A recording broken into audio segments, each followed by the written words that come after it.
রেখেছিলেন। অনেকেই মনে করেন মকবুল আহমদের সেই নীরব কিন্তু দৃঢ় ভূমিকার সঠিক মূল্যায়ন এখনও করা হয়নি। তিনিও তার সময়ের প্রেক্ষাপটে জামাতের অন্যতম শ্রেষ্ঠ আমির ছিলেন। এই পরিপ্রেক্ষিতে ডাক্তার শফিকুর রহমানকে মূল্যায়ন করলে দেখা যায় তিনি গণতান্ত্রিক রাজনীতি এবং ভোটের ময়দানে জামাতকে এক নতুন উচ্চতায় নিয়ে গেছেন।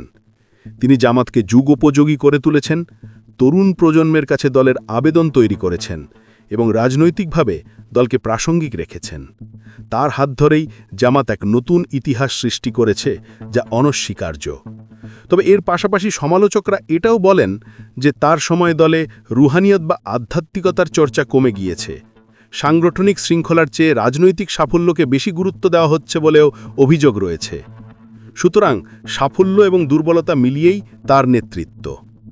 শেষ পর্যন্ত জামাতের আমিরের পদটি কেবল একটি